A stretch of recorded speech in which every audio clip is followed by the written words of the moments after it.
For decades, the Canada-U.S. border has been one of the busiest in the world, a seamless flow of goods, culture, and people.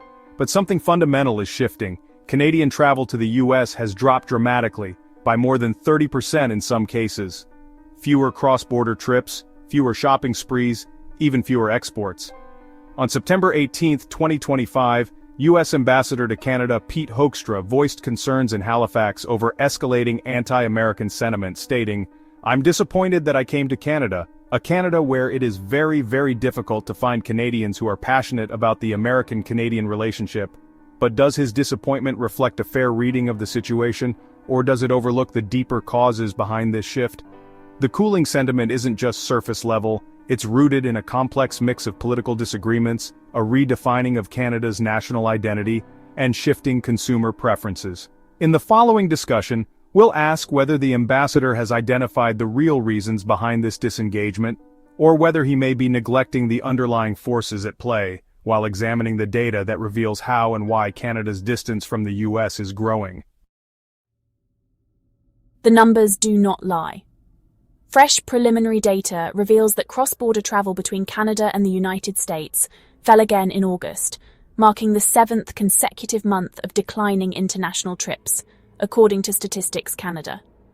Compared to August 2024, Canadians made far fewer visits south of the border, with automobile trips to the US plunging by about 34% and air travel dropping by more than 25% year over year. Canadians are not only reducing their non-essential shopping trips, but also cancelling extended vacations to American destinations. This year, a significant 26% of Canadians altered, postponed, or cancelled their US travel plans, according to an Angus Reid survey for Moneris. Instead, 30% chose to explore other Canadian provinces, while an even larger 44% opted to vacation within their own home province. As previously mentioned, the U.S. Ambassador to Canada recently voiced his disappointment regarding what he characterized as an anti-American campaign within the country. But what exactly is fueling this shift? The reasons are multifaceted, yet two key factors emerge prominently. The foremost driver of this shift is political tension, which has cast the longest and most defining shadow over the relationship. Persistent trade disputes, the imposition of new tariffs, and sharp rhetoric from Washington have steadily eroded trust and goodwill. The situation was further inflamed by the 51st state taunts, which many Canadians interpreted as a direct slight to their sovereignty and national identity.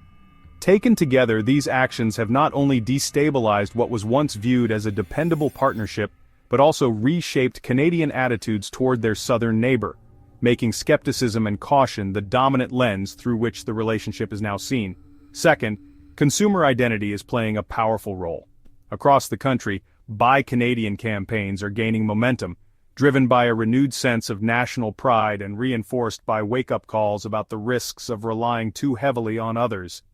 More Canadians are deliberately choosing domestic products over American ones, not merely for price, but as a conscious effort to support local businesses, safeguard jobs, and build economic resilience at home. Shopping choices have moved beyond simple financial decisions. For many, avoiding U.S. goods is now both political and deeply personal, a reflection of Canada's evolving national identity and determination to stand more independently. That sentiment has trickled down, encouraging patriotic solidarity. Hearing about job-threatening trade disputes can make spending tourist dollars in the U.S. feel counterintuitive, even disloyal. The Buy Canadian movement has amplified this shift. It's not just grassroots. Politicians and business leaders echo it, choosing the Canadian Rockies instead of Colorado, exploring the Maritimes instead of Maine. The political climate has become a strong emotional and patriotic argument to rediscover attractions at home, further dampening travel south. The ripple effect of this shift is huge, reaching far beyond individual travel plans, from cross-border shopping to international trade routes. For US businesses, especially those in border towns, outlet malls, and even some airlines, they are losing significant Canadian dollars they once heavily relied on. Empty parking lots and quiet storefronts are becoming a more common sight, impacting local economies across the northern US. But for Canada, this lessens its dependence on the US market and could actually accelerate economic diversification. We're already seeing exports to Europe and Latin America on the rise, suggesting Canada is strategically looking beyond its immediate neighbour for growth. And for Canadian tourism, it's a clear win. More Canadians are spending their vacation dollars at home, boosting local hotels, attractions, restaurants, and small businesses from coast to coast to coast. In 2024, Canadian tourists made up about a quarter of all international visitors to the US, collectively spending $20.5 billion, according to the US National Travel and Tourism Office, NTTO. These Canadian visitors were typically reliable, high-spending consumers, and their decreased presence has left a substantial economic gap. US border towns are now facing the difficult truth that their closeness to Canada, once a major economic benefit, has turned into a weakness in the current climate of cross-border relations. The big question looming over all of this is, will things change? Travel between Canada and the US won't stop entirely, of course. Work, family obligations, and emergencies will always keep some flow alive.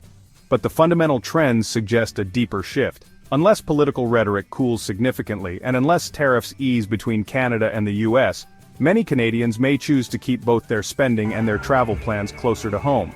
The big question remains, is this simply a temporary pause, a brief hesitation, or the beginning of a lasting shift in Canada-US relations and Canadian identity? One thing is unmistakable: Canadians are pulling back from the US in ways not seen for decades. Cross-border shopping has slowed. Once bustling outlets filled with Canadian license plates are noticeably quieter, and spending patterns reveal fewer purchases on US soil. Instead, more Canadians are channeling their money toward local businesses, domestic travel, and Canadian-made products. This shift is not, as the ambassador suggested, rooted in anti-American sentiment, but rather reflects a pragmatic response to tariffs, policy uncertainty, heated political rhetoric about Canada as a potential 51st state, and a renewed determination to support the domestic economy. This shift goes beyond economics. It's tied to politics, values, and identity. Where weekend trips south were once routine, today's Canadians are weighing the costs, questioning the cultural climate, and often deciding it isn't worth it. Canadian retailers and tourism operators are benefiting, positioning themselves as proud alternatives. The data tells a powerful story of change, but the real question is whether this is a temporary reaction or the start of a long-term realignment. The future depends on how both nations respond, whether the US can rebuild its appeal, and whether Canada can seize this moment to strengthen its own identity. What about you? Whether you're in Canada or the US, have your travel or shopping habits shifted in recent years? Are Canadians sticking closer to home, or are Americans noticing fewer Canadian visitors? Share your experiences and perspectives in the comments below. Thanks for watching. Don't forget to check out the corresponding video on your screen for more engaging content. Explore our channel for even more exciting videos. If you found this video helpful, don't forget to like, share, and subscribe to Globe Gazette for more amazing stories. We value your support. We look forward to seeing you in the next video.